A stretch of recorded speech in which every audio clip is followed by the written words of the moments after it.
University ने कल के दिन यानी कि 29 मई के दिन T Y BCom sem six का जो रिजल्ट था, ठीक है, उसको डिक्लेयर कर दिया है। ये ऑनलाइन रिजल्ट है, ठीक है, तो ये आप डाउनलोड भी कर सकते हो, जिसका लिंक मैं डिस्क्रिप्शन बॉक्स में दे दूंगा। नेक्स्ट थिंग मैं बता दूं कि ये जो T Y BCom sem six है, इसका 75-25 का पेपर पैटर्न है, ठीक है, जो कि ये एग्जाम कंडक्ट किया गया था 2024 पे। चलिए, अब यहाँ पे जो फर्स्ट क्वेश्चन आता है कि इसको चेक कैसे करते हैं, how to check the results. बहुत सारे बच्चे कंफ्यूज होते हैं रिजल्ट्स को चेक करने में, देखिए उनको समझ में नहीं आता कि एग्जैक्ट वहाँ पे किस सब्जेक्ट का कितना मार्क्स दिया गया है, राइट। तो इस बारे में हम डिस्कस करेंगे, और भी बहुत सारे ऐसे पार्ट है, देखिए, या कॉन्सेप्ट है जो आपको नहीं पता है इस रिजल्ट्स के अंदर, तो मैं आपको इसके बारे में डिस्कस करके बताऊंगा। फर्स्ट यहाँ पे आप देख सकते हो कि आपका सीट नंबर्स होगा, ठीक है, फिर आपका नाम होगा, उसके नीचे आपका पीएनआर नंबर्स होगा, फिर यहाँ पे कॉलेज होगा, ठीक है, कॉलेज का नाम, राइट, और फिर पेपर 1, पेपर 2, पेपर 3, ऐसे करके आपके टोटल पेपर 7 होंगे, एंड लास्ट में आपका टोटल आएगा यहाँ पे, ठीक है। एंड देन आपका जो पेपर 1 होगा उसके अंदर 75 में से 30 आपको चाहिए और 25 में से 10 चाहिए, राइट। जो 75 का है वो टीएच है, यहाँ पे टीएच मतलब थियोरी हो गया, और आईएन हो गया मतलब इंटरनल। सेम उसी तरीके से आपके अदर सब्जेक्ट्स के भी मार्क्स गिवन होंगे, राइट। नीचे आपका सीआर होगा, जीआर होगा और जीपी होगा, राइट। और सी जीपी को मतलब सीआर और जीआर को मल्टीप्लाई कर दिया तो सीजी मिल जाएगा आपको, राइट। और सीजी क्या होता है, आपका ग्रेड पॉइंट होता है, जो ग्रेड पॉइंट हर एक सब्जेक्ट्स में आता है उसका टोटल फिर आपको ग्रेड पॉइंट यहाँ पे मिलता है लास्ट में सबसे, राइट। चलिए अब इसको चेक कर लेते हैं। तो फर्स्ट मैं आपको बता दूं कि जो आपका फर्स्ट सब्जेक्ट होगा इसमें देख सकते हो, वो है आपका commerce 6, market and human resources management, right. फिर जो पेपर सेकंड होगा आपका वो इकोनॉमिक होगा, business economic, and third one है आपका financial accounting, and fourth one है आपके ये पास यहाँ पे accounting, financial accounting and auditing, जिसके अंदर आपका कॉस्ट अकाउंटिंग आएगा। एंड फिफ्थ पेपर है आपके पास फाइनेंशियल अकाउंटिंग एंड ऑडिटिंग, ठीक है। देन इसके बाद rural marketing and then export marketing. ये आपके टोटल 7 पेपर्स हो गए। अब चेक कैसे करना है, यहाँ पे आप देख सकते हो, यहाँ पे आपको सीट नंबर्स होगा, आपका नाम होगा यहाँ पे, फिर नीचे आपका पीएनआर होगा, ठीक है, कॉलेज कोड होगा यहाँ पे, फिर कॉलेज का नाम होगा यहाँ पे। क्लियर, इतना समझ गए। अब ये जो वर्टिकल बेसिस पे जाना है आपको, इस वर्टिकल बेसिस पे चेक करना है, ठीक है। ये वर्टिकल बेसिस पे आपको एक्सटर्नल और इंटरनल के मार्क्स दिए गए, तो इसमें आपके 34 और 19 ऐसा करके दिए गए, और टोटल आपको 53 नीचे दिया गया है। ये हो गया। सेम इसी तरीके आपको हर एक सब्जेक्ट्स के मार्क्स दिए होंगे, ठीक है। आपको इस तरीके से चेक कर लेना है, और याद रखना है कि आपको एटलीस्ट 30 मार्क्स चाहिए। अगर 30 मार्क्स आ गया है तो आप पास हो गए हो, ठीक है। अगर 30 मार्क्स नहीं आया है तो आप अभी भी अनसक्सेसफुल क्राइटेरियाज के अंदर हो, मतलब 30 मार्क्स एक्सटर्नल में, इंटरनल में तो 10 मार्क्स बहुत ही इजीली मिल जाता है, ठीक है। लेकिन बात आती है आपकी एक्सटर्नल की। अभी इसमें देख सकते हो बहुत सारे साइन दिए गए, जैसे कि प्लस साइन दिया गया है इसमें, ठीक है। फिर इसमें ई साइन भी लिखा हुआ है। ई का मतलब क्या होता है, ई मतलब कि यहाँ पे आपके मार्क्स को थोड़ा सा इंक्रीज किया गया है, यानी कि एग्जाम कैन भी क्लेम किया गया है। तो मतलब अगर आपका मार्क्स 29 होगा तो इधर 30 कर दिया गया होगा, ठीक है, इस तरीके से। और यहाँ पे 19 लिखा हुआ है, 19 तो मतलब ये फेल है यहाँ पे, तो आप यहाँ पे देख सकते हो आपको फेल दिखाई देगा, राइट ना। और आपको जो जीपीए है, राइट, वो आपको ग्रेड सेमेस्टर वाइज नीचे दिया हुआ है, semester 1, semester 2, semester 3, semester 4, 5 and 6, ठीक है। फेल है इसीलिए यहाँ पे ग्रेड नहीं दिखाई देगा, अगर आप पास हो तो ही आपको ग्रेड दिखाई देगा। अभी इस रिजल्ट को समझ के कैसे चेक करना है, देखिए टोटल 58 पेजेस है यहाँ पे, तो इसको आप डाउनलोड कर सकते हो। सेमेस्टर 6 से 75-25 का पेपर पैटर्न है ये, ठीक है। और मैं आपको कुछ एडिशनल इन्फॉर्मेशन भी समझा देता हूँ। जैसे यहाँ पे देख सकते हो, अगर आपके पेपर में स्लैश आ रहा है लिख के, ठीक है, तो मतलब आप फीमेल हो, राइट ना। और नाम के आगे ऐसे स्लैश करके आएगा तो मतलब फीमेल हो गया। फिर यहाँ पे पी मतलब सक्सेसफुल, एफ मतलब अनसक्सेसफुल, और फेल, डबल ए या ए बी एस लिख के आया तो अब्सेंट हो जाएगा, प्लस साइन आया तो मतलब मार्क्स को कैरी फॉरवर्ड किया गया है, ठीक है। ई लिख के आया मतलब कि एग्जाम कैन बी क्लेम, मतलब कि जो पासिंग क्राइटेरिया है उसके आसपास के नंबर जा रहे हैं आपके पास, तो वो क्लेम करके आगे कर दिया गया है। अगर आपको ओ ग्रेड लिख के आ रहा है तो मतलब 70 एंड अबव मार्क्स होगा आपका, अगर, ठीक है, और या तो उसमें 7 लिखा होगा। अगर ए लिख के आ रहा है तो मतलब 60 टू 69.99 के बीच में आप होगे, जिसमें सी 6 लिख के आएगा, आपका 6 लिख के आएगा तो मतलब आपका ए ग्रेड है। या तो बी लिख के आया, बी ग्रेड, तो मतलब 55 टू 59.99 होगा, जिसमें आपका 5 होगा। ये 576 है क्या, ये क्रेडिट रेटिंग है, ठीक है, जिसको सीआर बोलते हैं, क्रेडिट रेटिंग। और एक होता है ग्रॉस ग्रेड रेटिंग, ठीक है, जीपी बोलते हैं, जीआर, सॉरी जीआर बोलते हैं।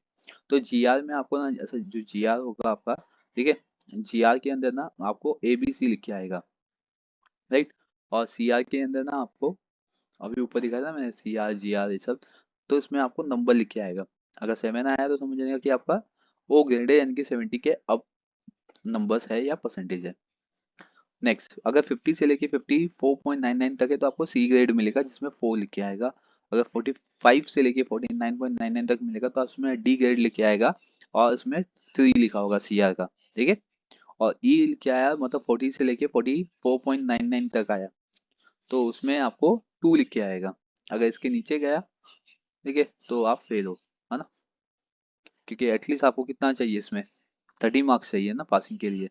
तो इसमें क्या बता रहा है देखो, फेल में क्या चाहिए आपको, 39.99 रहेगा तो आप फेल हो यहाँ पे, राइट। या तो उससे बिलो भी रहेगा तो भी। अब इसमें आते हैं आर आर, यानी कि general reserve, sorry R R मतलब रिजर्व कैटेगरी हो गया, आर एल ई हो गया मतलब कि reserve in the lower exam हो गया, तो ठीक है। और आरपीवी आया तो मतलब कि प्रोविजनल एडमिशंस हो गया। तो ये जो कॉन्सेप्ट है ना, ये आपको क्लियर करना पड़ता है। आरपीवी यानी कि प्रोविजनल एडमिशंस, ठीक है, आरपीवी, तो ये आपको ये सब क्लियर करना पड़ेगा। हाँ, रिजर्व है तो ये भी क्लियर करना पड़ेगा, रिजर्व इन लोअर एग्जाम से तो वो भी क्लियर करना पड़ेगा, ठीक है। Reserve in the lower class का मतलब क्या होता है कि प्रीवियस जो सेम थे, ठीक है, उसमें आपको 80 लगा था और उसके रिजल्ट्स आपको या नहीं मिले हैं, या अभी भी आप उसमें पास नहीं हो, या उसके रिजल्ट्स नहीं आए, ठीक है। तो वो जो अगर आपको मिल भी गया, जैसे कि सेम 5 का आपने एग्जाम दिया और उसमें 80 लगा था, तो आपने उसको क्रैक कर लिया और उसके रिजल्ट्स भी आपको मिल चुके हैं, ठीक है। बट अभी भी आपके रिजल्ट्स में आर एल ई लिख के आ रहा है, तो दैट इज में आपको क्या करना होगा, उसको सॉल्व करना पड़ेगा, तब जाके आपको सेमेस्टर 6 का रिजल्ट मिलेगा, अदरवाइज आपको सेमेस्टर 6 का रिजल्ट नहीं मिलेगा। और सेम उसी तरीके से आर आर लिख के आ रहा है तो मतलब कि आपके रिजल्ट्स को ना रिजर्व कर दिया गया है, तो भी आपको नहीं मिलेगा। और आरपीवी लिख के आया तो उसका मतलब भी सेम हो गया कि आपके रिजल्ट्स को रिजर्व करके रखा हुआ है, ठीक है, ये भी आपको नहीं मिलेगा।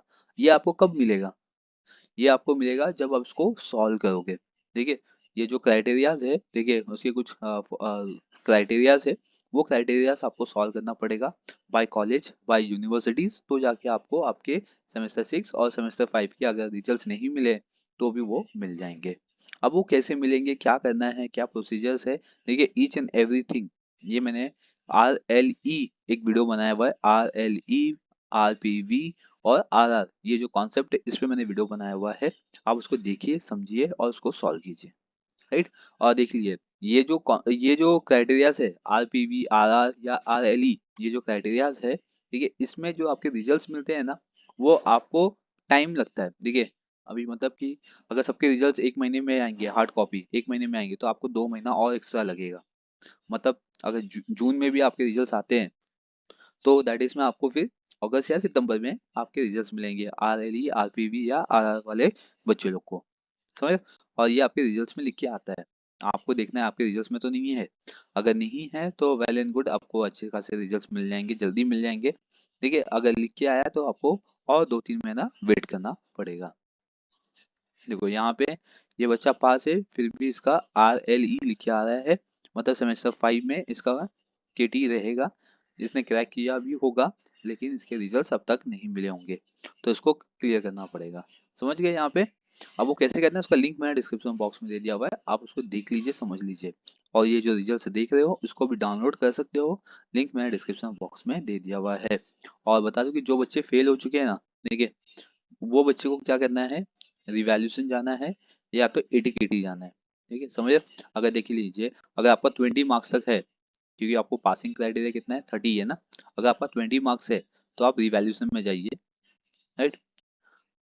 समझे, यहाँ पे एक्सटर्नल में, यहाँ पे एक्सटर्नल में जो भी बच्चे फेल हुए हैं उनको बता रहा हूँ मैं, अगर उनके मार्क्स में कुछ 20 तक जा रहा है किसी भी सब्जेक्ट्स के अंदर, तो वो रिवैल्यूएशन में जा सकता है, ठीक है। अगर 20 तक नहीं है, जिससे कम है, तो आप तो एटीकेटी में जाइए, ठीक है।